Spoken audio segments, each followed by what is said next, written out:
तो चलिए आज हम लोग क्या करते हैं, बायोलॉजी का नेक्स्ट लेक्चर को देखते हैं। इससे पहले हमने प्रीवियस लेक्चर में क्या देखा था, तो प्रीवियस लेक्चर में हमने देखा था डाइजेशन के बारे में, और डाइजेशन का कंप्लीट लेक्चर हमने क्या कर दिया था, कंप्लीट कर दिया था। कोई दिक्कत, अर्थात लेक्चर को एक ही में क्या कर दिए थे, कंप्लीट कर दिए थे। और कहने का अर्थ आप समझ रहे हैं कि एक लेक्चर में क्या कर दिए हैं, कंप्लीट कर दिए हैं डाइजेशन को। कोई दिक्कत, तो आइए हमारे साथ बना रहिएगा, सिखा तो देंगे ही, कोई दिक्कत। बायोलॉजी जो है आपका 20 क्लास हम टारगेट लेकर के चले हैं कि 20 क्लास में क्या हो जाएगा, आपका समाप्त हो जाएगा। कोई दिक्कत, तो शायद से यह आपका 7वां लेक्चर है। 6 लेक्चर ऑलरेडी ले चुके हैं। यदि आप वह नहीं देखे हैं तो देख करके आइए, अच्छा आपको लगेगा। कोई दिक्कत, और नहीं तो यहाँ से भी देखिएगा तो कोई दिक्कत नहीं है। तो आज हम स्टार्ट करने वाले हैं रेस्पिरेटरी सिस्टम, ठीक है, श्वसन तंत्र के बारे में, कि श्वसन तंत्र हम लोग श्वास कैसे लेते हैं, सांस कैसे लेते हैं, और इसमें दिखाएंगे कि ब्रीथिंग क्या होता है और उसके बाद में रेस्पिरेशन क्या होता है। कोई दिक्कत, तो बेहतर होगा कि कॉपी पेन ले करके बैठिएगा और जो आपको इंपॉर्टेंट बात लगेगी उस बात को लिख लीजिएगा। कोई दिक्कत, आप अपने अनुसार नोट्स बनाइए, हमारे अनुसार नहीं, ठीक है।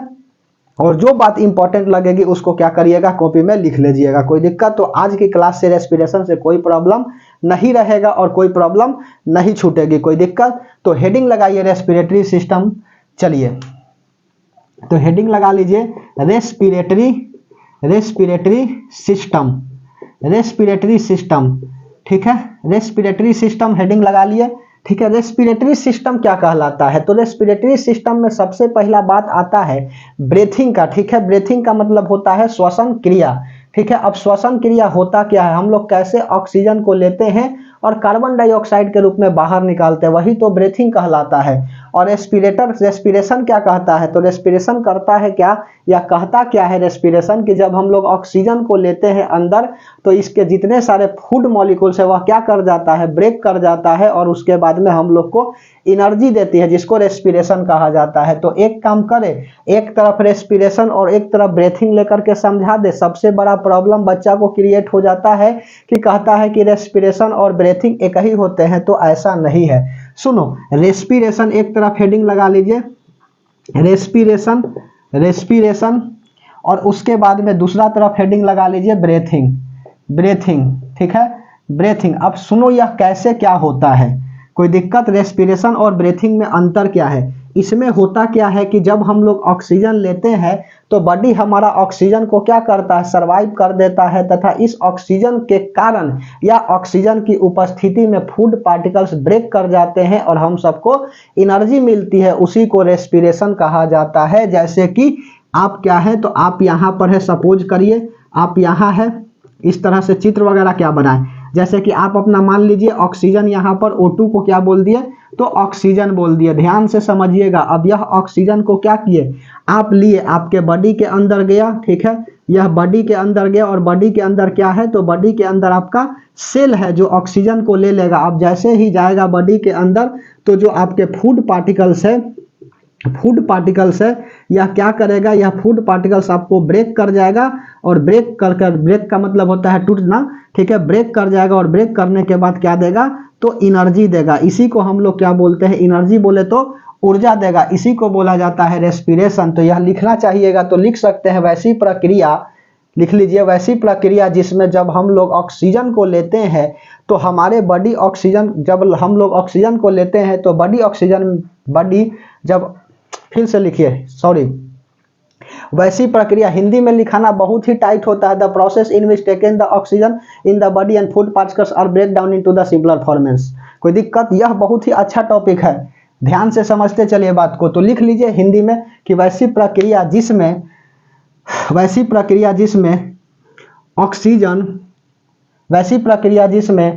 ऑक्सीजन जब हम लोग लेते हैं तो फूड पार्टिकल्स ब्रेक कर जाता है और हम लोग को ऊर्जा देता है, ठीक है। हम लोग को क्या होता है, ऊर्जा मिलते ही या देता है, उसी को रेस्पिरेशन कहा जाता है। उसके बाद में ब्रीथिंग क्या होता है, तो ब्रीथिंग वैसी प्रक्रिया होती है जिसमें ऑक्सीजन को लेते हैं और कार्बन डाइऑक्साइड को क्या करते हैं, बाहर निकालते हैं। कोई दिक्कत, यहाँ सीधा आया, वैसी प्रक्रिया लिख लो, वैसी प्रक्रिया, थोड़ा सा तेज लिखेंगे, वैसी प्रक्रिया जिसमें ऑक्सीजन को अंदर लेते हैं अंदर लेते हैं तथा carbon dioxide CO2 carbon dioxide को बाहर निकालते हैं, ठीक है, बाहर निकालते हैं, उसी को क्या कहा जाता है, ब्रीथिंग कहा जाता है। और यह दो तरह से होता है, एक होता है इंटरनल, एक मिनट, यह जो है दो तरह के होता है, एक होता है इनहेलेशन, इनहेलेशन, ठीक है, और दूसरा जो है ना आपका होता है एक्सहेलेशन, ठीक है, इनहेलेशन हो गया और दूसरा जो है आपका एक्सहेलेशन हो गया। कोई दिक्कत? इनहेलेशन, इन का मतलब होता है अंदर और एक्स का मतलब होता है बाहर।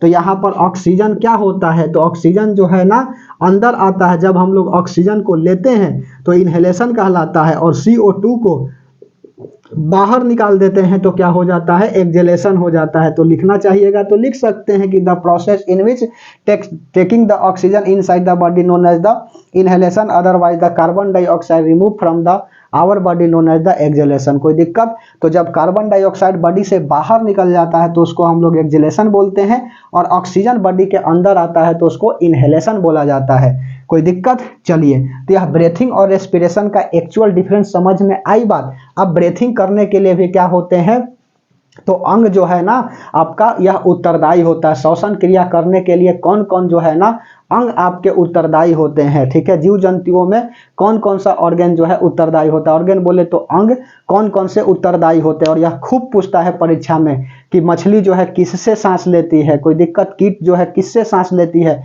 तो यह सब लिखा देते हैं। समझ में आ रही है बात? तो सुनो, इससे पहले एक बात बता दें, ब्रीथिंग में ब्रीथिंग हेडिंग ही लगा लीजिए, एक्चुअल हमने डिफरेंस को बताया, ठीक है। ब्रीथिंग आप हेडिंग लगाइए, अब अच्छा से बताता हूं, दोनों में अंतर समझ में आ गई बात। तो यह तो इंट्रोडक्शन का बात था, अब आप हेडिंग लगाइए बढ़िया से ब्रीथिंग, और थोड़ा सा डिटेल में इसका बात करता हूं, कोई दिक्कत? उसके बाद रेस्पिरेशन पर आएंगे और कैसे कैसे रेस्पिरेशन होता है, कोई दिक्कत? तो चलिए, रेस्पिरेशन और ब्रीथिंग कैसे कैसे होता है तो ध्यान से समझिएगा। अब सुनो क्या होगा। ब्रीथिंग में सबसे पहला बात आता है, ब्रीथिंग में होता क्या है, तो ब्रीथिंग में सबसे पहला बात आता है कि जो एटमॉस्फेयर में ऑक्सीजन है उसकी मात्रा कितना है। तो एक ब्रीथिंग में हमने क्या बताया, अभी इनहेलेशन बताया, ऑक्सीजन को अंदर लेना, और एक्सहेलेशन क्या हो गया, कार्बन डाइऑक्साइड को बाहर निकालना, एक्सहेलेशन। अब ध्यान से समझते चलिएगा, इनहेलेशन का मतलब होता है ऑक्सीजन को अंदर लेना, और एक्सहेलेशन का मतलब होता है कार्बन डाइऑक्साइड को बाहर निकालना। अब ऑक्सीजन कितना लेते हैं, तो एटमॉस्फेयर में, वायुमंडल में कितना होता है, 21% O2 होता है। O2 जो है कितना होता है, तो 21% होता है, और 21% का 21% जो है ना वह क्या जाता है, हमारे बॉडी में जाता है। तो यहाँ ऐसे करके लिखिएगा, थोड़ा सा अच्छा बन जाएगा इस तरह से। O2 जो है वह कितना है, तो 21% है, और हमारे बॉडी में 21% का 21% ऑक्सीजन जाता है, ठीक है। 21% का 21% क्या होता है, ऑक्सीजन जाता है, लेकिन होता क्या है ना, यहाँ पर 21% ऑक्सीजन जाने के बाद 17% ही क्या होते हैं, बाहर निकलता है। यह समझ में आ रही है साइन, यह बाहर निकल रहा है या अंदर जा रहा है। तो इनहेलेशन में क्या होता है, 21% ऑक्सीजन हमारे बॉडी में जाते हैं, लेकिन बाहर निकलता है 17% ही। कोई दिक्कत? अब सवाल उठता है कि 4% गया कहाँ, तो ध्यान से सुनो। और उसके बाद में कार्बन डाइऑक्साइड जो है ना, इसकी मात्रा एटमॉस्फेयर की मात्रा बता रहा हूँ, वायुमंडल में यह सब कितना होते हैं, याद रखिएगा परसेंटेज। तो CO2 की मात्रा जो है ना वह होता है 0.03% होता है, या खूब पूछता है कार्बन डाइऑक्साइड की मात्रा कितना होते हैं वायुमंडल में, तो 0.03% होता है। कोई दिक्कत? तो क्या हुआ, 0.03% यहाँ पर ले लिए हम लोग क्या, कार्बन डाइऑक्साइड को, यह बॉडी में जाता है, और बॉडी में जाने के बाद यह जो यहाँ पर ऑक्सीजन लिए हो, तो हमने अभी क्या बोला कि ब्रीथिंग का मतलब होता है कि जब हम लोग ऑक्सीजन को लेते हैं और उसके बाद में कार्बन डाइऑक्साइड को बाहर निकालते हैं, वह ब्रीथिंग कहलाता है। तो यहाँ ऑक्सीजन 4% आपने क्या किया है, ले लिया है, अब यह ऑक्सीजन कार्बन डाइऑक्साइड में क्या हो जाएगा, बदल जाएगा। तो यहाँ 4% कार्बन डाइऑक्साइड और 0.03 अंदर गया, तो कितना हो जाएगा, 4.03% जो है ना यह कार्बन डाइऑक्साइड अंदर है, और उसके बाद यह कार्बन डाइऑक्साइड बॉडी नहीं रखेगा, और 4.03% जो है ना क्या करेगा, कार्बन डाइऑक्साइड करके बाहर निकाल देगा। कोई दिक्कत? 4.03% जो है ना कार्बन डाइऑक्साइड बाहर निकाल दिया। तो देखा 4% कहाँ गया। बॉडी अपने आप को एनर्जी के लिए, सर्वाइव करने के लिए अपने आप को 4% ऑक्सीजन को क्या करता है, रख लेता है। कोई दिक्कत, यह ध्यान से समझते चलिए। उसके बाद में नाइट्रोजन, नाइट्रोजन कितना है तो सबसे ज्यादा है एटमॉस्फेयर में 78%। कोई दिक्कत, 78% क्या है, यह नाइट्रोजन है। हमारे बॉडी में 78% का 78% क्या होता है, नाइट्रोजन जाता तो है, लेकिन बॉडी में ऐसा कोई ऑर्गन है ही नहीं जो नाइट्रोजन को क्या कर सके, नाइट्रोजन को कंटेंट कर सके या ऑब्जर्व कर सके। कोई दिक्कत, तो 78% के 78% नाइट्रोजन जो है वह क्या होते हैं, बाहर निकल जाते हैं। तो यह तीनों डाटा जो है इंपॉर्टेंट है और याद रखिएगा। कोई दिक्कत, चलिए उसके बाद में नोट में बात डाल करके लिख लीजिए कि जो ऑर्गन होते हैं ना वह उत्तरदायी होते हैं। सांस लेने के लिए कौन कौन ऑर्गन जो है ना वह उत्तरदायी होता है। तो याद रखिएगा मानव, ठीक है। श्वसन अंग हेडिंग लगा लीजिए, लगाना है तो श्वसन अंग, ठीक है। श्वसन अंग, श्वसन अंग मतलब किस किस से कौन जो है सांस लेता है। तो पहला हेडिंग लगाइए आप या लिखिए मानव। मानव किससे सांस लेता है, तो मानव जो है ना वह फेफड़ा से सांस लेता है। फेफड़ा बोले तो लंग्स हो गया, लंग्स से क्या करता है, सांस लेता है, या इसी को बोला जाता है फुसफुस, खूब पूछता है, ठीक है। इसी को क्या बोला जाता है, फुसफुस बोला जाता है। फुसफुस, फूफा जी नहीं है, फुसफुस है। कोई दिक्कत, फुसफुस। उसके बाद में मानव के बाद अगला आता है मछली, ठीक है। मछली बोले तो फिश, और फिश किससे सांस लेता है, तो गिल्स से सांस लेता है। और गिल्स बोले तो क्या हो जाएगा, गल्फर, ठीक है। गल्फर, समझ में आ रही है बात। गल्फर से क्या करता है, सांस लेता है। और यही कारण है ना कि मछली जो है पानी में नहीं डूबते हैं। कोई दिक्कत, तो पानी में मछली क्यों नहीं डूबता है, तो पहला बात कि यहाँ गल्फर होता है, सांस लेते हैं, पानी अंदर जाता तो है और यहीं से निकल जाते हैं। कोई दिक्कत, लेकिन हम लोग लंग से लेते हैं। हम लोग ऑक्सीजन लेना चाहते हैं तो सीधा पानी जो है फेफड़ा में चला जाता है, और फेफड़ा में अत्यधिक मात्रा में पानी भर जाते हैं। उसके बाद में किडनी में भर जाता है, लीवर में भर जाता है, सब कुछ में पानी ही पानी भर जाता है। कोई दिक्कत, और व्यक्ति की क्या हो जाती है, मृत्यु हो जाता है। तो गिल्स लिखिए या गल्फर लिखिए, बात बराबर है। उसके बाद में तीसरा मानव हो गया, मछली हो गया। उसके बाद में मेढक, मेढक को क्या बोला जाता है, फ्रॉग बोला जाता है। दिक्कत, फ्रॉग बोला जाता है। कोई कोई मानता है ना कि मेढक को मारेंगे ना तो कान दर्द करेगी और नहीं तो गूंगी पत्नी मिलेगी। कोई दिक्कत, तो ऐसा कुछ नहीं है। समझ में आ रही है बात। एक बार जो है ना एक व्यक्ति का टूटा हुआ दिल था, ठीक है, और वह जा करके नदी किनारे पत्थर मारता है तालाब में, ठीक है। तो जा करके जब पत्थर मारता है तो बेंग के प्रेमिका को जा करके लग जाती है। मेढक के प्रेमिका को जब लग गया ना तो मेढक कह रहा कि अपनी वाली के चक्कर में हमरी वाली का सिर फोड़ दिया, आओ तालाब में तो बताते हैं तुम्हें। कोई दिक्कत, तो ऐसा नहीं करना चाहिए। मेढक, मेढक का मतलब होता है फ्रॉग। और जब यह टैडपोल होता है, टैडपोल, टैडपोल का मतलब होता है बच्चा होते हैं, ठीक है, टैडपोल। तो मेढक को जब लाओगे ना बच्चा में तो लगेगा कि मछली ही है। समझ में आ रही बात। पानी में देखोगे तो छोटा छोटा चलता है, लगता है ना कि मछली है, लेकिन ससुर के वह हो जाता है फ्रॉग। एक बार ला करके हमने उसको रखा था 1.5-2 महीना तक और वह बन गया मेढक। समझ में आ रही है कुछ। अर्थात शुरू में कैसा दिखा, मछली की तरह दिखा। तो बच्चा रहेगा तो मछली किससे सांस लेती है, गल्फर से लेती है, अर्थात गिल्स से लेगा। कोई दिक्कत, गल्फर। समझ में आई बात, हमने क्या बोला, गिल्स से। उसके बाद में टैडपोल के बाद अगला यंग हो जाएगा, जवान हो जाएगा ना, ठीक है। जवान हो जाएगा तो किससे लेगा, हम सब की तरह लंग्स से लेगा। लंग्स बोले तो फेफड़ा से लेगा। और उसके बाद में जब अनएक्टिव हो जाएगा, अनएक्टिव कहने का मतलब है कि बूढ़ा हो जाएगा तो किससे लेगा, तो स्किन से लेगा, पूरे बॉडी से लेगा, ठीक है। पूरा बॉडी लिखिए या स्किन से लिखिए। और चौथा लिख लीजिए कि इंसेक्ट वगैरह जो है ना, इसके अलावा इस सब को छोड़ करके इंसेक्ट जो है ना, कीड़े मकोड़े, कीड़े मकोड़े, कीड़े मकोड़े, ठीक है, यह किससे सांस लेते हैं, तो यह ट्रेकिया के द्वारा लेता है, TREACHEA, ट्रेकिया। कोई दिक्कत, ट्रेकिया को ट्रेकिया ही कहा जाता है। तो यह किससे सांस लेता है, तो ट्रेकिया से सांस लेता है। तो एक स्क्रीनशॉट ले लीजिए। अब बताता हूँ रेस्पिरेटरी सिस्टम। कोई दिक्कत, हेडिंग तो हमने रेस्पिरेटरी सिस्टम का ही लगाया था, लेकिन यह सब बेसिक बात जो है ना पूछ देता है। और यही कारण है कि इस सब बातों को क्या हुआ, बताना पड़ा। कोई दिक्कत है, स्क्रीनशॉट ले लीजिए। चलिए सब ठीक ठाक है। हम टाइम देखने गए थे कि ज्यादा टाइम तो नहीं आपका बर्बाद कर दिया, बर्बाद नहीं है, बता दिए हैं, कोई दिक्कत। चलिए तो चिंता नहीं करना है, 14-15 मिनट में इतना बात बता दिए। 2-3 सवाल यहाँ से लड़ जाए तो बहुत बढ़िया है। ठीक है, बताए है ना कि धीरे धीरे रे मना धीरे सब कुछ होए, माली सींचे 100 घड़ा ऋतु आए फल होए। कोई दिक्कत कि धीरे धीरे सब काम को किया जाता है। एक बार आप सोचिएगा कि पूरा बायोलॉजी पढ़ ले तो खैर ऐसा तो पॉसिबल हम कहेंगे कि नहीं है, लेकिन फिर भी ऐसा दुनिया में कोई पॉसिबल और इम्पॉसिबल जो है ना, इम्पॉसिबल पॉसिबल तो है ही, इम्पॉसिबल चीज जो है ना नहीं है। ठीक है, इम्पॉसिबल में ही पॉसिबल छिपा हुआ है ना, इसीलिए कोई दिक्कत। तो धीरे धीरे आप क्या करते जाइए, काम करते जाइए, लक्ष्य की तरफ अपने आप चले जाइएगा, कोई दिक्कत। और एक दिन बैठिएगा 10 घंटा लगिएगा पढ़े तो कुछ नहीं होगा।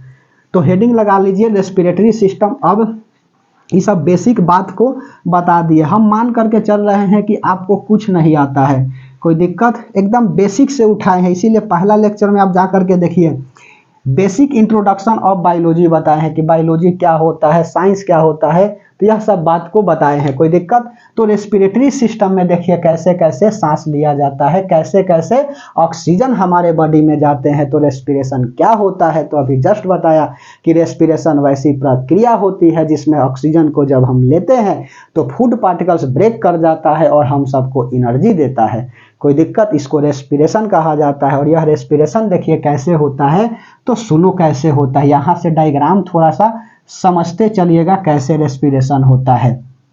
तो सुनो, इस तरह से हमने क्या कर लिया, डायग्राम बना लिया, कोई दिक्कत। और यहाँ से देखिए डायग्राम बनाना बहुत ही आसान होता है। ठीक है, डायग्राम बनाना जो है वह बहुत ही आसान होता है। अब इसके बाद में क्या करिए, इस तरह से बता रहे हैं कि यह सब है क्या, ऐसा नहीं कि पेड़ का बनाने लगे। ठीक है, डायग्राम जो है ना यह बनाना देखिए बहुत ही आसान होता है।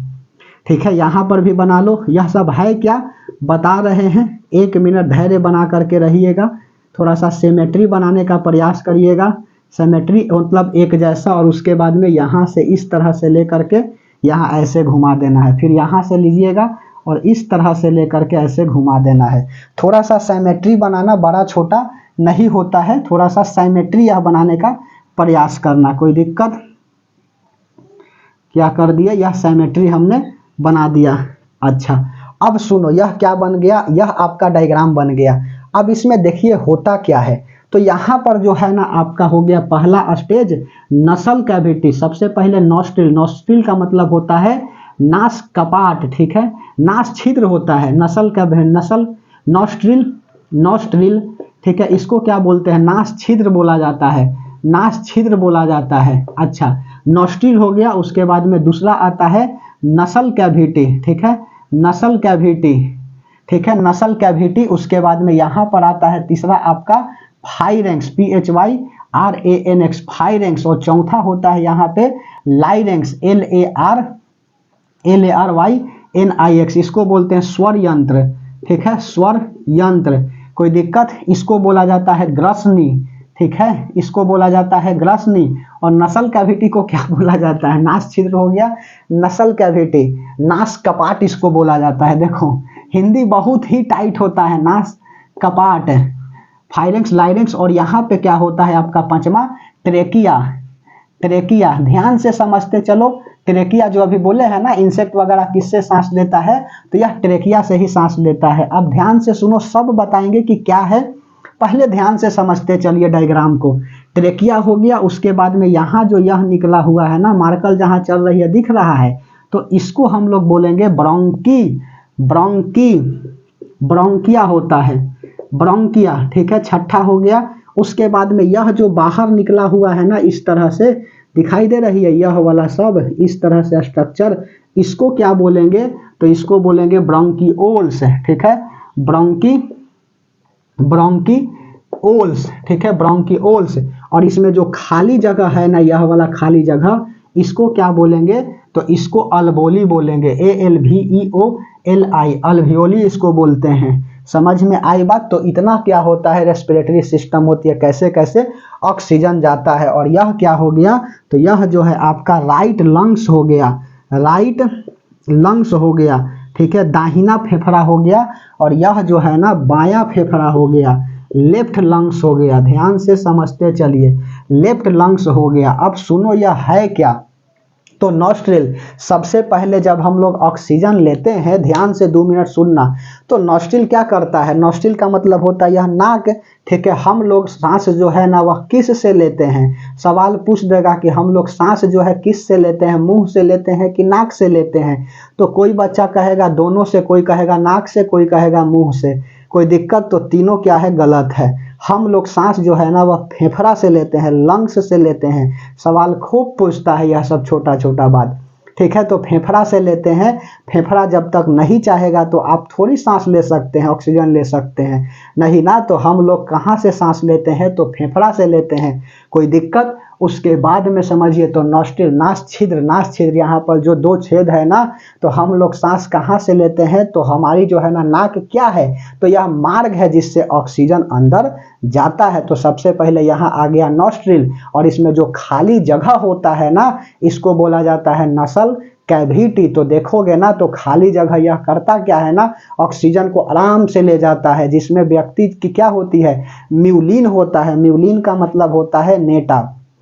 कोई दिक्कत, नेटा। और नाक का बाल, यह करता क्या है ना, तो नाक का बाल जो है ना, जब हम लोग ऑक्सीजन लेते हैं तो जो उसमें डस्ट पार्टिकल होते हैं, वह जब ऑक्सीजन के साथ जाता है तो डस्ट पार्टिकल को क्या कर लेता है, नाक का बाल जो है ना वह सटा लेता है। यदि वह बाल नहीं सटा पाता है तो म्यूलिन के साथ सट जाता है। कोई दिक्कत, और उसके बाद में कहाँ पे जाते हैं, तो फाइरेंक्स में जाता है। जब आ करोगे ना तो एक गोल इस तरह से दिखेगा, इस तरह से, ठीक है, उसी को बोला जाता है फाइरेंक्स।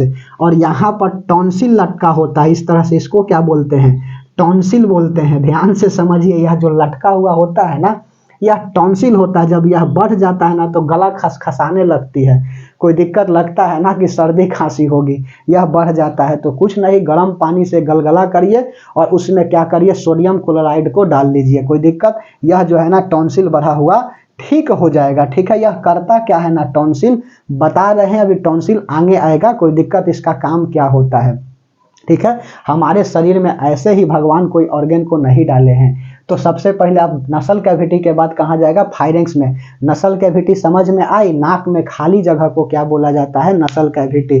जिसमें देखोगे ना तो कोई कोई बच्चे क्या होते हैं, क्लास में बैठ जाते हैं और बैठ करके आराम से इसे निकाल करके और बेंच में चिपका देता है।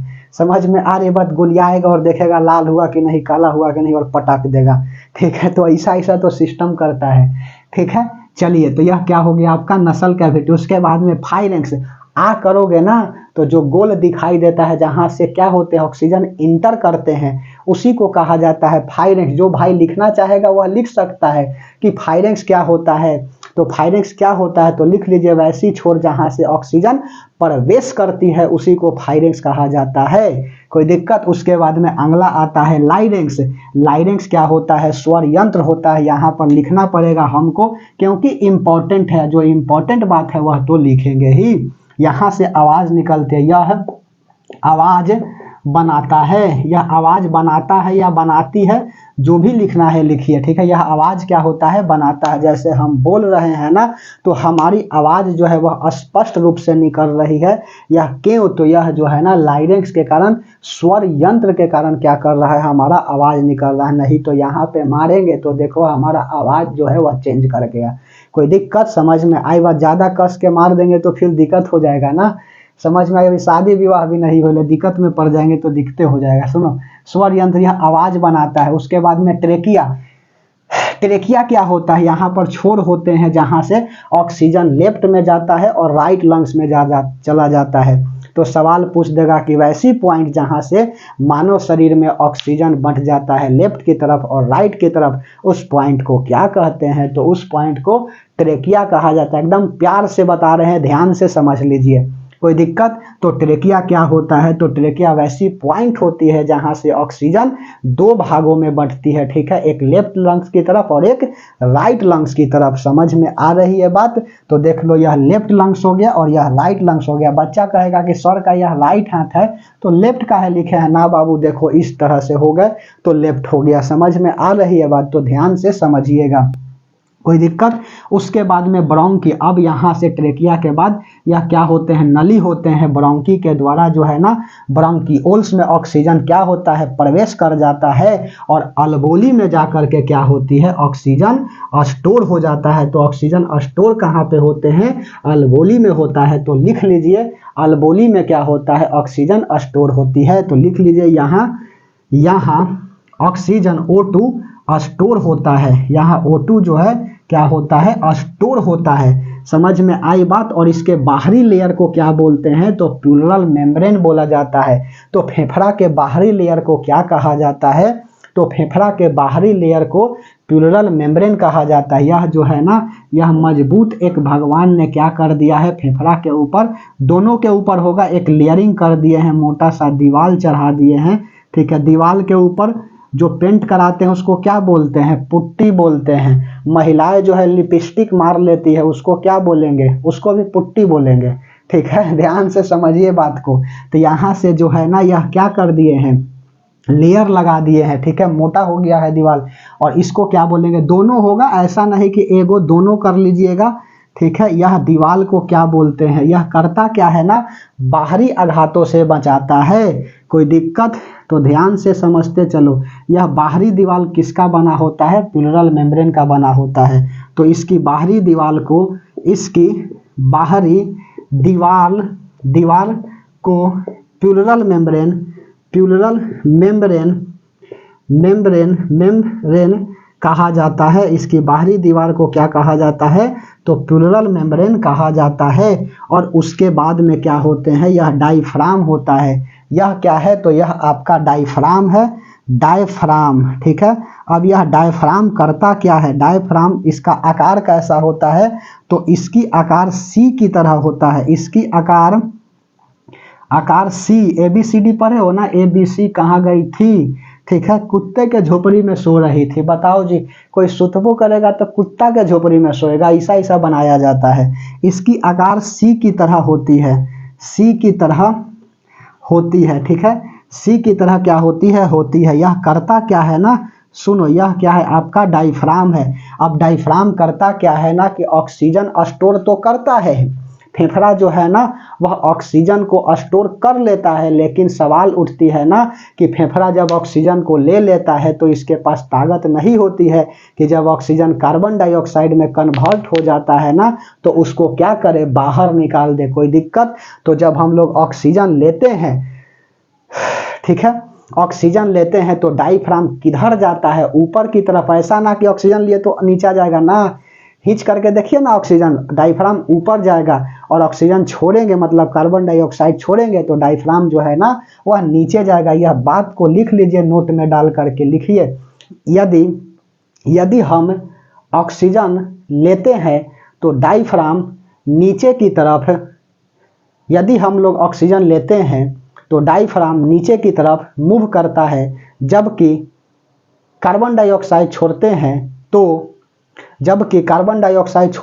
तो डायफ्राम ऊपर की तरफ मूव करता है।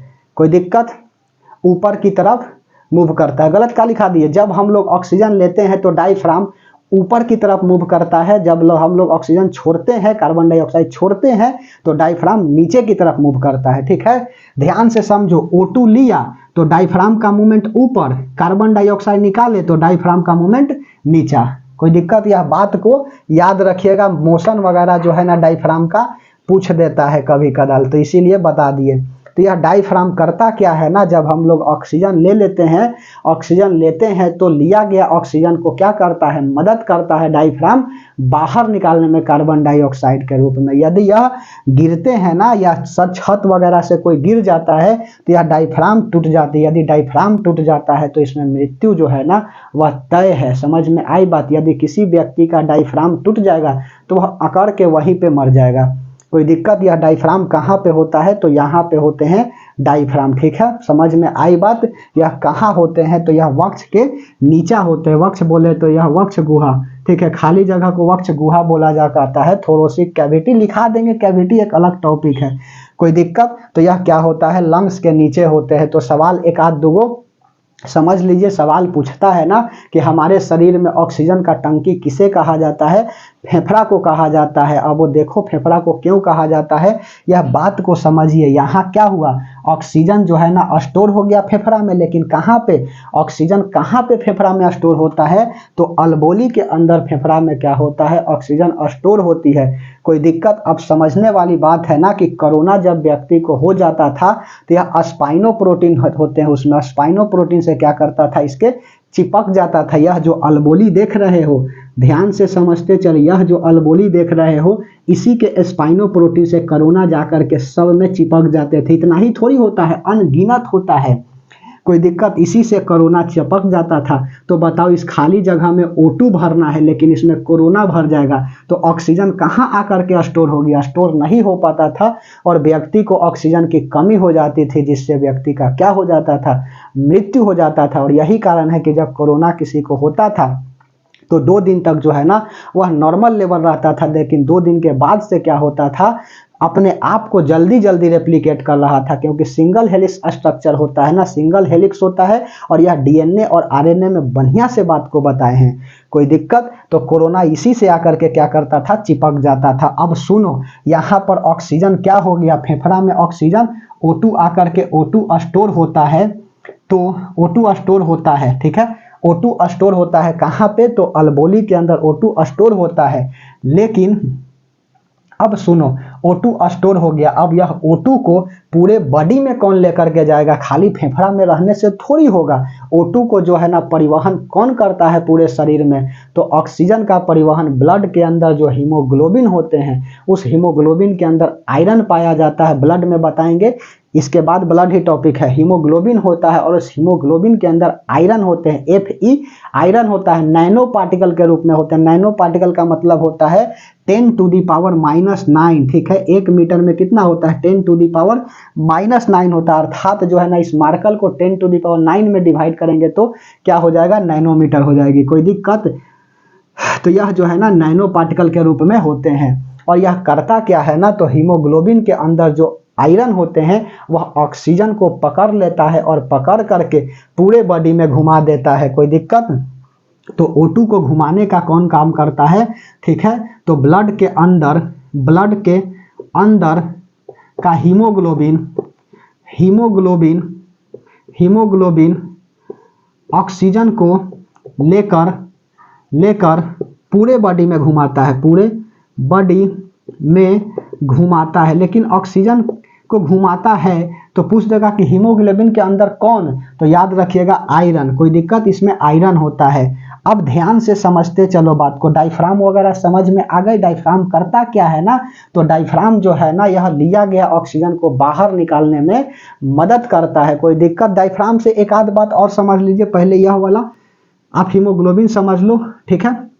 हीमोग्लोबिन ऑक्सीजन को लेकर बॉडी में घुमाता है। अच्छा, उसके बाद में अगला क्या लिखिएगा, तो अगला इसमें लिख सकता हूं कि हीमोग्लोबिन जो है जैसे ही ऑक्सीजन को लेकर के जाता है तो क्या होता है, ब्लड में ऑक्सीजन को लेकर के जाता है तो ब्लड में क्या होते हैं, ब्लड में जो है ना हेपरिन होता है जो ब्लड को जमने से बचा लेता है, ठीक है। ऑक्सीजन के संपर्क में ब्लड आते हैं तो जम जाते हैं, लेकिन बॉडी के अंदर क्यों नहीं जमता है, क्योंकि उसके अंदर हेपरिन होते हैं जो ब्लड को जमने से बचा लेता है। ध्यान से समझते चलिए बात को, जीके जीएस आपका यदि मजबूत करना है तो बात को ध्यान से सावधानी पूर्वक सुनते चलिए।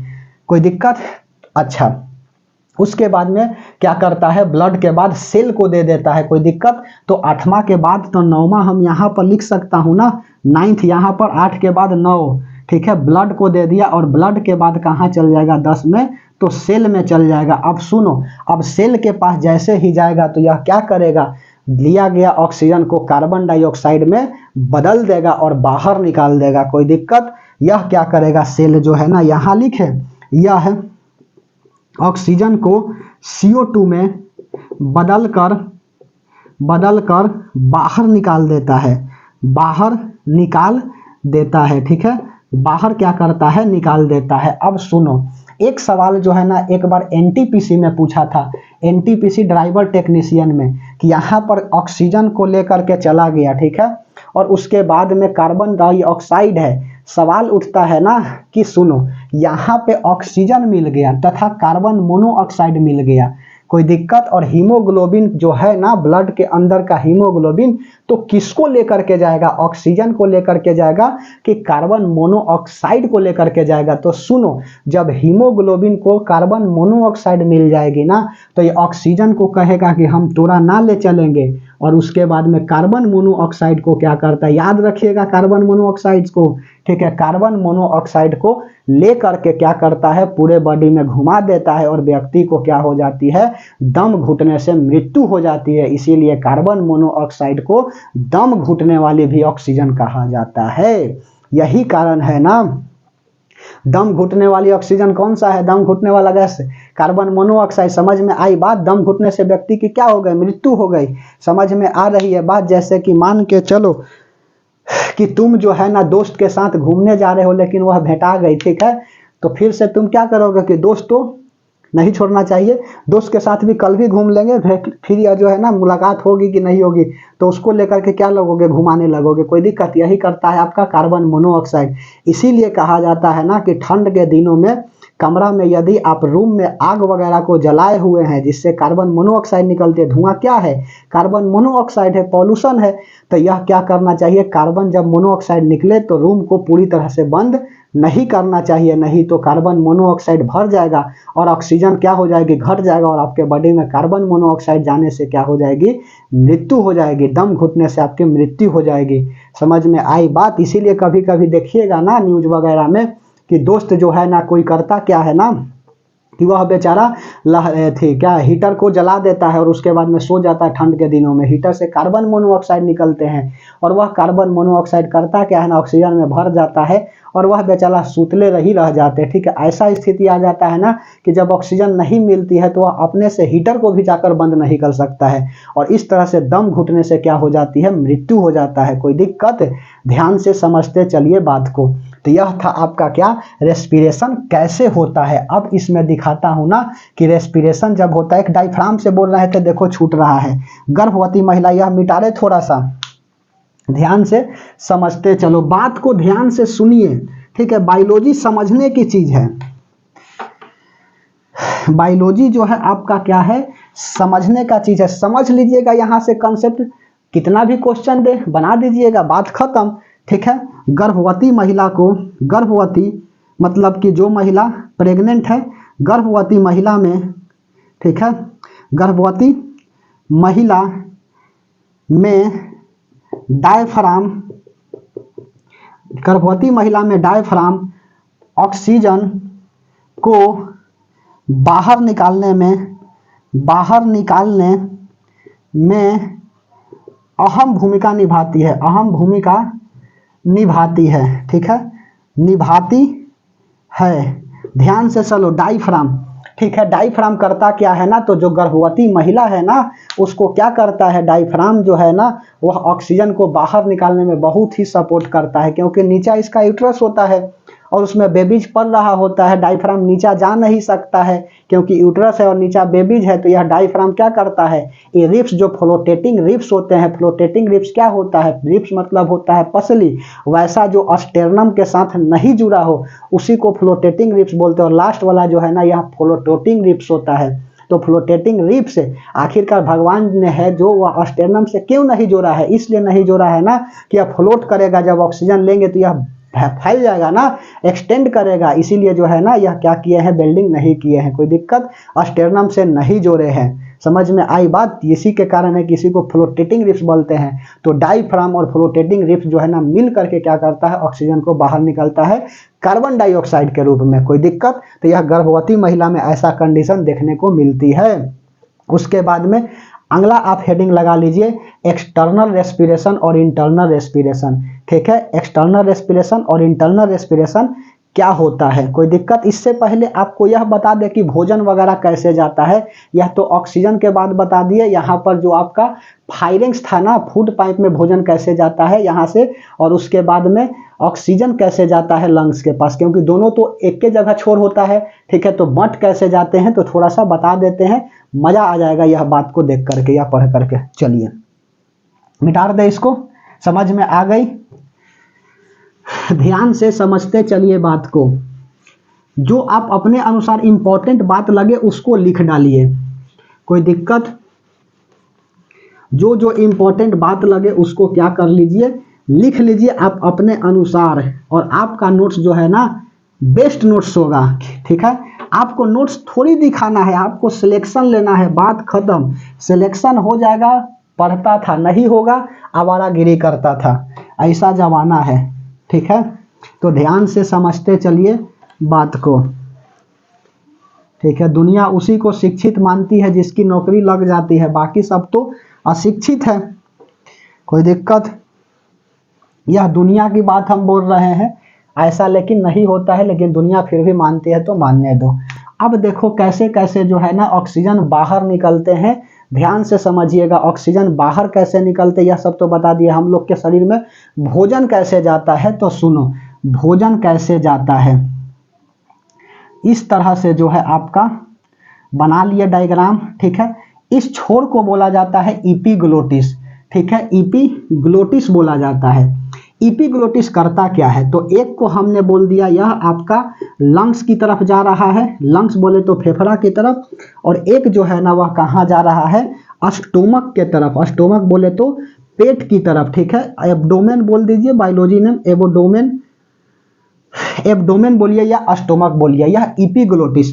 जैसे कि यहाँ से ऑक्सीजन भी आ रहा है, यह ऑक्सीजन है, लकीर को हमने ऑक्सीजन बोल दिया, और यह जो है ना फूड पार्टिकल है। जब यहाँ पे आएगा तो सुनो क्या होगा, यहाँ फूड पार्टिकल भी है और यहाँ ऑक्सीजन भी है। अब सुनो क्या होगा, तो होगा क्या ना कि जब फूड पार्टिकल जाते हैं ना तो इपीग्लोटिस जो है वह करता क्या है, तो इपीग्लोटिस जो है यह वाला को बंद कर देता है। अर्थात देख लो यह जो है ना क्या कर दिया, लंग्स के वाला को क्या कर दिया, बंद कर दिया। जब फूड पार्टिकल्स आते हैं तो यह क्या हो जाता है, इपीग्लोटिस इसको बंद कर देता है। यह चौराहे की पुलिस की तरह काम करता है। जैसे देखते हो ना पुलिस क्या करता है, गाड़ी को रोक देता है, कहता है कि तुम अब निकलो, जब वह निकल जाती है तब निकलता है। वही काम जो है ना इपीग्लोटिस भी करता है, कोई दिक्कत। तो क्या होगा, इपीग्लोटिस जो है ना यह लंग्स वाले पाइप को बंद कर देगा और उसके बाद में कहाँ भेज देगा, तो यह भेज देगा स्टोमक के पास। यह फूड पार्टिकल कहाँ आ जाएंगे, स्टोमक के पास आ जाएंगे, ठीक है। उसके बाद में यदि ऑक्सीजन आता है तो इस पाइप को क्या कर देता है, बंद कर देता है इस रास्ते को, और इसको खोल देता है। समझ में आई बात, इसको क्या कर देता है, खोल देता है, और ऑक्सीजन यहाँ पे पहुँच जाते हैं लंग्स के पास। लेकिन कभी कभी होता क्या है ना कि व्यक्ति खाना यहाँ खाता है और याद किसी और को करता है, तो देखो करता है तो क्या होता, अच्छा यह कंट्रोल किससे होगा, तो कंट्रोल होता है ब्रेन से। जाहिर सी बात है कि ब्रेन से क्या होता है, यह कंट्रोल होता है। अपने से थोड़ी कंट्रोल हो जाएगा कि इधर घुमा देना है उधर घुमा देना है, यह सब कौन कंट्रोल करता है, तो ब्रेन कंट्रोल करता है, कोई दिक्कत। अब होगा क्या ना कि सुनो, खाना खाते समय ध्यान आपका कहीं और रहेगा तो ब्रेन जो है ना यह इपीग्लोटिस को कंट्रोल नहीं कर पाता है और आपके ध्यान को कंट्रोल कर पाता है, कोई दिक्कत। तो इपीग्लोटिस क्या होगा, यहाँ से आप खाना खा रहे हैं, सुनो खाना खा रहे हैं और खाना खाते समय यह जब फूड पाइप आ रहे हैं ना, फूड पार्टिकल्स, पाइप बोले फूड पार्टिकल्स जो है आ रहे हैं, तो यह इपीग्लोटिस क्या करेगा ना, इस फूड पार्टिकल्स जहाँ पे जाएंगे अर्थात स्टोमक में जाएंगे, उसी पाइप को क्या कर देगा, बंद कर देगा, और यह फूड पार्टिकल्स कहाँ आ जाएंगे, तो यह आ जाएंगे आपका लंग्स वाले पाइप के तरफ। तो आपको क्या आ जाएगी, हिचकी आ जाएगी। तो अब याद आएगा कि खाना खा रहे थे, तो हिचकी क्यों आती है, समझ में आई बात। इपीग्लोटिस के द्वारा फूड पाइप को बंद कर देने पर क्या आ जाता है, हिचकी आने लगती है, कोई दिक्कत, हिचकी आने लगती है, समझ में आई बात। जब यह फूड पार्टिकल्स अंदर जाएगा ना तो डायफ्राम खटाक से ढकेल के बाहर निकालेगा, और जब बाहर निकालेगा ना तो देखिएगा कि आप नाक वगैरह में भी क्या करिएगा, बाहर निकाल दीजिएगा खाना को। तो इसी तरह से क्या होता है, हिचकी वगैरह आती है। नहीं तो कहा जाता है ना कि सड़क गया हमको कोई याद कर रहा था, बताओ याद तुम कर रहे हो और दोष किसी और को दे रहे हो, तो यह तो गलत बात है, ठीक है, ये तो गलत बात है, ठीक है। खैर ये तो बात की बात है। उसके बाद में अगला यह टॉन्सिल क्या करता है, सुनो टॉन्सिल, यह बता रहे थे ना कि टॉन्सिल क्या करता है, तो सुनो टॉन्सिल क्या करता है। यह टॉन्सिल जो लटका हुआ है ना, जब हम लोग ज़्यादा भोजन करते हैं, हाली हाली मतलब तेज गति से भोजन करते हैं, तो यही टॉन्सिल जो है ना रोक करके रखता है कि रुको, अंदर फूड पाइप में जाने तो पहले दो, स्टोमक में अभी तो फूडे पाइप में है, तब तुम ऊपर ढकेल रहे हो। एक बच्चा था ना, वह आया और एक रसगुल्ला को लेकर के सीधे लील गया, हम उसको काट के खा रहे वैसे लिया और मार दिया अंदर, कोई दिक्कत है? समझ में आ रही है बात? तो यह टॉन्सिल जो है ना क्या करता है, वही भोजन को रोकने का काम करता है कि रुको, पहले आप चले जाने दो अंदर, तब उसके बाद में दूसरा भोजन करना, कोई दिक्कत, या दूसरा बार भोजन को डालना। समझ में आई बात? तो यह टॉन्सिल का काम होता है। तो उसके बाद में अब आते हैं हम लोग रेस्पिरेशन में, एक्सटर्नल रेस्पिरेशन की तरफ। कोई दिक्कत? पानी पी लें।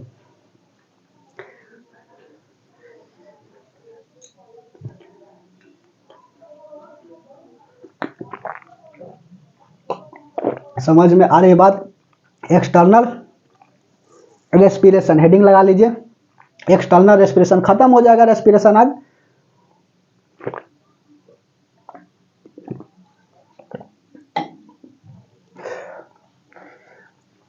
मिटा दें, चलिए।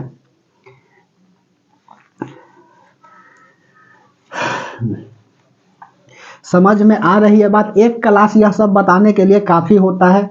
अब ऐसा नहीं कि इसी पर 5 क्लास ले रहे हैं, तब तो दिक्कत हो जाएगी। ठीक है, चलिए। उसके बाद में रेस्पिरेटरी सिस्टम में अगला हेडिंग लगाइए। रेस्पिरेटरी सिस्टम में दो तरह के होगा, एक एक्सटर्नल रेस्पिरेशन और एक इंटरनल रेस्पिरेशन। कोई दिक्कत? एक्सटर्नल रेस्पिरेशन और इंटरनल रेस्पिरेशन। ठीक है, एक्सटर्नल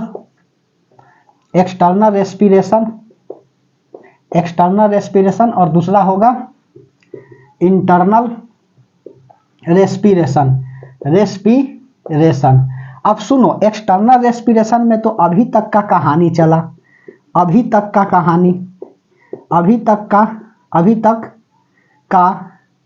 कहानी, ठीक है। अभी तक का कहानी क्या था? तो एक्सटर्नल रेस्पिरेशन का था। अब आएगा इंटरनल रेस्पिरेशन में दो तरह से। अब सुनो, एक्सटर्नल रेस्पिरेशन में दो तरह से कैसे होता है, इंटरनल रेस्पिरेशन दो तरह से कैसे होती है। तो एक होता है प्रोटोप्लाज्म के द्वारा।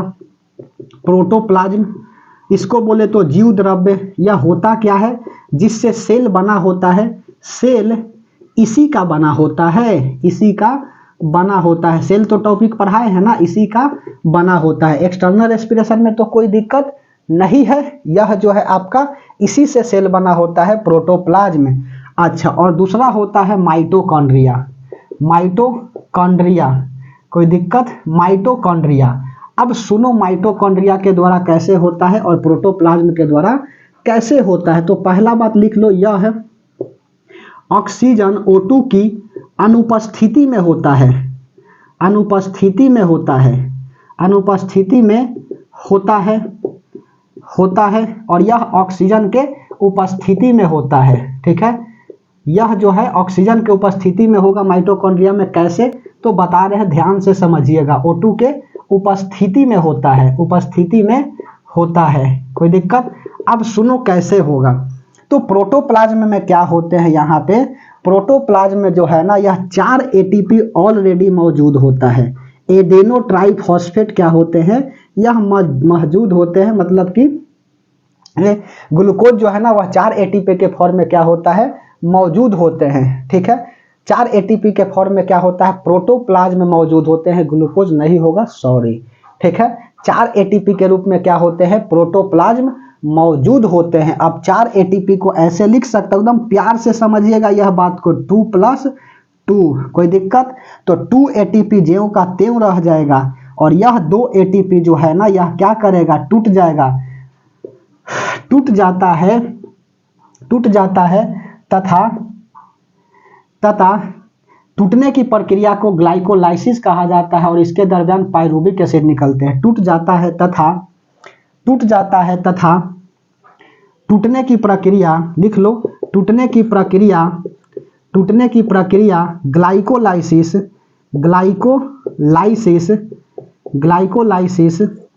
कहलाता है और इसके दरमियान इसके दरमियान पाइरूबिक एसिड, याद रखिएगा इंपॉर्टेंट है, पाइरूबिक एसिड बाहर निकलते हैं, पाइरूबिक एसिड बाहर निकलते हैं। अब सुनो, ग्लाइकोलाइसिस के दरमियान किस एसिड का निर्माण होता है? तो पाइरूबिक एसिड का निर्माण होता है। सीजीएल में यह सब सवाल पूछा हुआ है, कोई दिक्कत? टूटने की प्रक्रिया ग्लाइकोलाइसिस कहलाता है और इसके दरमियान पाइरूबिक एसिड क्या होते हैं? बाहर निकलते हैं। पता नहीं किस रूप में क्वेश्चन आ जाएंगे, इसीलिए कंसेप्ट को समझ लीजिए। तो 2 एटीपी जब टूट जाएगा तो ग्लूकोज क्या होगी? यहाँ ब्रेक करेंगे और ब्रेक करने की प्रक्रिया ग्लाइकोलाइसिस कहलाएगी और इसके दरमियान क्या निकलेंगे? तो पाइरूबिक एसिड जो है ना, यह बाहर निकल जाएंगे। कोई दिक्कत? अब सुनो, 2 एटीपी में क्या होगा? तो एक एटीपी जो है ना, 1 एटीपी क्या होते हैं? तो एक ऐसे मत लिखो, सुनो, 1 पाइरूबिक एसिड, 1 पाइरूबिक एसिड कितना होता है? 18 एटीपी के बराबर होता है।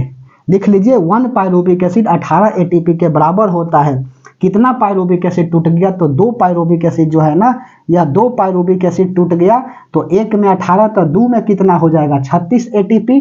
ठीक है, 36 एटीपी। समझ में आ रही बात? इसको मिटा दे। ठीक है, 36 क्या हो जाएगा? एटीपी हो जाएगा। अब सुनो, 36 एटीपी में होगा क्या? 36 एटीपी में क्या होगा? ध्यान से समझते चलिए बात को। 18 दूना 36 एटीपी। अब 36 एटीपी प्लस रिमेनिंग कितना बचा हुआ है? यहाँ पे देखो, यह जो है ना, यह वाला ध्यान से देखिए, यह 2 टूट गया, 2 जो है ना, यह ऑलरेडी बचा हुआ है। तो 36 और 2 मिल करके 38 एटीपी बन गया। एटीपी का मतलब होता है एडिनो ट्राइफॉस्फेट। कोई दिक्कत? तो जो है ना, भोजन किस फॉर्म में सेल बनाता है? तो एटीपी के फॉर्म में बनाता है भोजन। इसीलिए जो है ना, माइटोकॉन्ड्रिया को क्या कहा जाता है? पावर हाउस ऑफ सेल कहा जाता है। तो लिख लीजिए 38 एटीपी। अब माइटोकॉन्ड्रिया में जाएगा। ठीक है, इस 38 एटीपी का, इस एटीपी 38 एटीपी लिख लो। इस 38 एटीपी का प्रयोग करके माइटोकॉन्ड्रिया अपना भोजन बनाती है, अपना भोजन बनाती है या बनाता है? भोजन बनाती है। इसलिए इसे पावर हाउस ऑफ सेल कहते हैं। पावर हाउस ऑफ सेल कहा जाता है, इसलिए इसे पावर हाउस ऑफ सेल कहा जाता है। इसी में क्रेब्स साइकिल भी होता है, इसके अंदर ही क्रेब्स साइकिल होता है। यह बनाने की प्रक्रिया इसके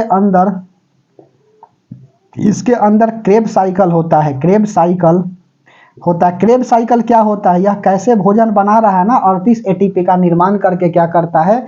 यह क्रेब्स साइकिल को कंप्लीट करता है। ध्यान से बात को समझ लीजिए। तो सवाल यह भी पूछा हुआ है कि माइटोकॉन्ड्रिया कितने एटीपी का प्रयोग करके भोजन को बनाती है? तो 38 एटीपी का प्रयोग करके भोजन को क्या करती है? बनाती है। तो 2 बात यहाँ से याद रखिएगा। पाइरूबिक एसिड जब ग्लाइकोलाइसिस के दरमियान किस एसिड का निर्माण होता है? पाइरूबिक एसिड का निर्माण होता है। एक पाइरूबिक एसिड जो है ना, वह 18 एटीपी के बराबर होते हैं, जबकि दूसरा पाइरूबिक एसिड कितना हो जाएगा? तो 18 दूना 36 और बचा हुआ 2 पाइरूबिक एसिड मिल करके 38 एटीपी बना देगा और इस तरह से क्या हो जाएंगे? माइटोकॉन्ड्रिया अपना भोजन बना लेंगे। कोई दिक्कत? तो यह इंटरनल और एक्सटर्नल रेस्पिरेशन समझ में आ गई बात। अब कुछ इंपॉर्टेंट बात है, कोई दिक्कत? लिख दे। चलिए, रेस्पिरेटरी सिस्टम में कुछ इंपॉर्टेंट तथ्य को लिख लीजिए, कुछ महत्वपूर्ण तथ्य समझ में आई बात? बोलिए, एक क्लास में रेस्पिरेशन ब्रीथिंग बता देना अपने आप में चैलेंज है। शुरू में ही बोले हैं कि आप कंटेंट संभाल लीजिएगा, बाकी हम संभाल लेंगे। कल वाला क्लास में ब्लड को समाप्त कर देंगे, थोड़ा तेज पढ़ाएंगे क्योंकि ब्लड थोड़ा सा बड़ा टॉपिक है। समझ में आई बात? सर्कुलेटरी सिस्टम और हार्ट एक साथ पढ़ाया जाता है। ठीक है, तो ध्यान से समझते चलिए। किसी भी तरह का प्रॉब्लम आपको नहीं रहने देंगे। बायोलॉजी, उसके बाद में केमिस्ट्री, तब आएगा फिजिक्स, एनिमल हस्बेंड्री और एग्रीकल्चर। इस तरह से साइंस क्या हो जाएंगे? समाप्त हो जाएंगे। और उधर तो पॉलिटिकल साइंस तो पढ़ा ही रहे हैं। कोई दिक्कत? तो लिख लीजिए कुछ महत्वपूर्ण तथ्य, कुछ महत्वपूर्ण तथ्य। ठीक है, कुछ महत्वपूर्ण क्या लिख लीजिए? तथ्य लिख लीजिए। जैसे कि जब हम लोग पर्वत पे जाते हैं तो पर्वत पर जाते हैं तो कौन सा गैस लेकर के जाया जाता है? तो पर्वत पर जाते हैं, पर्वत पर जाते हैं तो लिख लीजिए ऑक्सीजन में नाइट्रोजन गैस को मिलाया जाता है। कोई दिक्कत? जब पर्वत पे जाते हैं तो ऑक्सीजन में किस गैस को मिलाया जाता है? नाइट्रोजन गैस को मिलाया जाता है। क्यों मिलाया जाता है बता देते हैं। समुद्र में जाते हैं, समुद्र में जाते हैं, ठीक है, समुद्र में जाते हैं तो कौन सा गैस? यही ऑक्सीजन प्लस नाइट्रोजन। उसके बाद में तीसरा लिख लीजिए कि जब हम लोग समुद्र, गहरी समुद्र में जाते हैं, समुद्र हो गया अब गहरी समुद्र, ठीक है, पैसिफिक ओशियन हो गया, बहुत ही गहरा है, ठीक है, मरियाना की खाई, ठीक है, गहरी समुद्र। तो गहरी समुद्र में जाते हैं तो ऑक्सीजन प्लस हीलियम लेकर के जाते हैं और उसके बाद में वेंटिलेटर पर होते हैं तो क्या होता है? तो वेंटिलेटर पर ऑक्सीजन प्लस हीलियम को क्या होता है? दिया जाता है। अब सवाल उठता है ना कि हीलियम और नाइट्रोजन को ऑक्सीजन में क्यों मिक्स कर दिया जाता है? तो मेरे भाई लिख लीजिए क्योंकि नोट में बात डाल करके ऑक्सीजन में नाइट्रोजन या हीलियम इसलिए मिलाते हैं, इसलिए मिलाते हैं कि इसमें लिए मिलाते हैं कि बॉडी हमारा ऑक्सीजन को कंटेंट कर ले। तो ऐसे नहीं करेगा, सुनो, कंटेंट कर ले। अब ऐसे करेगा कि नहीं करेगा? टोटल बॉडी के पास 28.1% क्या होती है? क्षमता होती है ऑक्सीजन लेने की। कैसा ऑक्सीजन? शुद्ध ऑक्सीजन लेने की क्षमता होती है। लेकिन एटमॉस्फेयर में 31.8% जो है ना, यह होता है क्या? O2 क्षमता। O2 क्या होता है? शुद्ध होता है, ठीक है। तो इतना बॉडी के पास क्षमता नहीं है लेने का, और यही कारण है कि इसमें क्या हो जाता है, यह ऑक्सीजन में नाइट्रोजन या तो हीलियम को मिला करके थोड़ा अशुद्ध बना दिया जाता है कि ताकि बॉडी जो है ना वह कंटेंट कर ले पाए। कोई दिक्कत? तो क्यों मिलाया जाता है यह बात को बता दिए। उसके बाद में वेंटिलेटर क्या होता है? तो सुनो, वेंटिलेटर क्या होता है? तो वेंटिलेटर एक वैसी मशीन है, ध्यान से समझिए, वेंटिलेटर एक वैसी मशीन है जिसमें व्यक्ति को उसके ऊपर रखा जाता है और इसमें व्यक्ति अपने से ऑक्सीजन को नहीं ले पाते हैं, ठीक है। वेंटिलेटर पर जब व्यक्ति को रखा जाता है तो व्यक्ति खुद से ऑक्सीजन नहीं लेते। इसको मिटा दे, थोड़ा सा वेंटिलेटर के बारे में लिख दे, ध्यान से समझिए होता क्या है। यह वेंटिलेटर क्या होता है? ऑक्सीजन मापा जाता है ऑक्सीमीटर से। लिखना है तो लिख लीजिए, ऑक्सीजन का लेवल जो है ना किससे किया जाता है? ऑक्सीमीटर से किया जाता है, ऑक्सीमीटर, ठीक है, ऑक्सीमीटर। कितना आना चाहिए? 90 से लेकर के 100 के बीच में ऑक्सीमीटर का रेंज आना चाहिए। कोई दिक्कत? नॉर्मल व्यक्ति को, मतलब नॉर्मल पर्सन को ऑक्सीमीटर से क्या होता है? ऑक्सीजन मापा जाता है। यह सब पूछ देता है इंस्ट्रूमेंट वगैरह। तो वेंटिलेटर क्या होता है? यह डेंजरस कंडीशन में रखा जाता है, डेंजरस कंडीशन में इस पर व्यक्ति को रखा जाता है, व्यक्ति को रखा जाता है, ठीक है, रखा जाता है। अब सुनो, इसमें व्यक्ति जो है ना अपने से क्या होते हैं? ऑक्सीजन नहीं लेता है। इसमें व्यक्ति अपने से ऑक्सीजन नहीं लेता है, मशीन द्वारा क्या होते हैं? व्यक्ति को ऑक्सीजन दिया जाता है। दो तरह से पाइप होते हैं, एक मुंह में लगा होता है एक सिलेंडर के पास, और मशीन में उसको फिट कर दिया जाता है, ठीक है। इसीलिए इसमें क्या चाहिए? इसको हमेशा देखते रहना चाहिए। तो एक व्यक्ति को इन्वेंशन करना पड़ेगा। क्यों इन्वेंशन करना पड़ेगा? केयर करने के लिए किसी यूनिट में। कोई दिक्कत? तो यह क्या बन गया? ICU, इसी को बोला जाता है ICU। यह डेंजरस कंडीशन होता है, इसका full form invention care unit. कोई दिक्कत? समझ में आ रही है बात? तो ICU में कब जाता है? देख रहे हो अपना से ऑक्सीजन नहीं ले पा रहा है, ठीक है। ऑक्सीजन मास्क क्या होता है? यह पहला, दूसरा लिख लो। ऑक्सीजन मास्क क्या होता है? ऑक्सीजन मास्क क्या होता है? तो सुनो, ऑक्सीजन मास्क क्या होता है? वेंटिलेटर हो गया, और ऑक्सीजन मास्क में क्या होता है? इसमें व्यक्ति अपने से ऑक्सीजन ले लेता है। इसमें व्यक्ति खुद से ऑक्सीजन खींच पाता है, जबकि इसमें नहीं खींच पाता है, ठीक है, बेहोश रहता है। इसमें व्यक्ति को देखोगे ऊपर रहता है, फुर करते रहता है, ठीक है, तो खींच लेगा अपने में ऑक्सीजन मास्क से, ठीक है।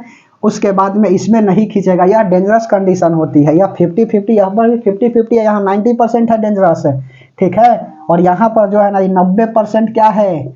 डेंजरस में है, और यह 50% क्या है? डेंजरस कंडीशन में है। तो ऑक्सीजन मास्क, वेंटिलेटर वगैरह समझ में आई।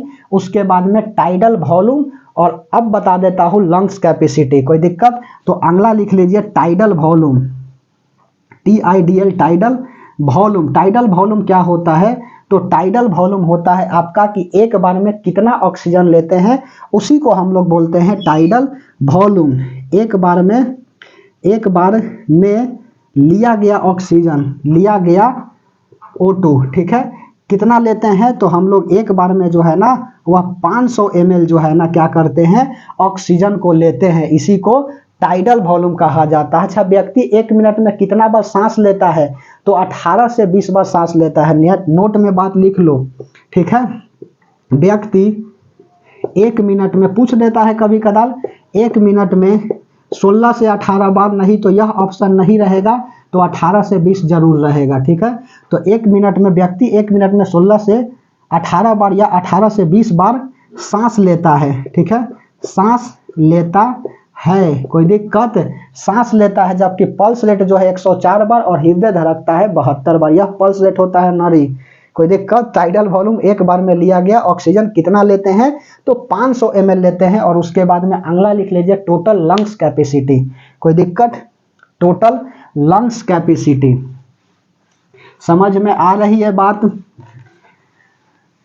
टोटल लंग्स कैपेसिटी, ठीक है, total lungs capacity, total lungs capacity, total lungs capacity.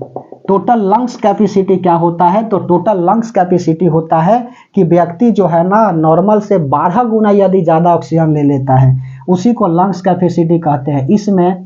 इसमें व्यक्ति नॉर्मल से 12 गुना ज़्यादा ऑक्सीजन को लेता है, ठीक है, लेता है, कोई दिक्कत? इसमें व्यक्ति नॉर्मल से 12 गुना ज़्यादा ऑक्सीजन को लेता है, उसी को लंग्स कैपेसिटी कहते हैं। तो 12 × 500 एक बार में, और 12 गुना ज़्यादा लेंगे तो कितना ले लेंगे? 6000 ml, और या इसी को बोल देंगे 6 लीटर। समझ में आ रही है बात? तो आर्मी वगैरह में देखना सीना को कहा जाता है कि फुलाओ। क्यों सीना को फुलाने के लिए कहा जाता है? क्योंकि नॉर्मल लेवल से आपका ऑक्सीजन 12 गुना ज़्यादा ले लीजिएगा ना, तो आपका चेस्ट जो है ना, चेस्ट वह क्या होता है, 5 सेंटीमीटर फूल जाता है, ऊपर फूल जाता है, और छोड़िएगा तो 5 सेंटीमीटर जो है वह घट जाएगा, तो 80 आ जाएगा आपका बिना सीना फुलाए हुए, और 85 सेंटीमीटर आ जाएगा सीना फुलाए हुए। यह क्यों करता है? तो इसलिए करता है ना कि ताकि जो है ना आपका लंग्स का जांच कर सके कि कहीं सिगरेट वगैरह तो नहीं फूंकते हो, कोई दिक्कत? इसीलिए ऐसा क्या कहता है कि आप जो है ना सीना को फुलाइए, कोई दिक्कत? तो total lungs capacity, tidal volume यह हो गया। और एक अगला लिख लीजिए, लास्ट बात, high lip. High lip, high lip क्या होता है? यह फूड पाइप में फूड को चिपकने से बचाता है। यह फूड पाइप में फूड को चिपकने से बचाता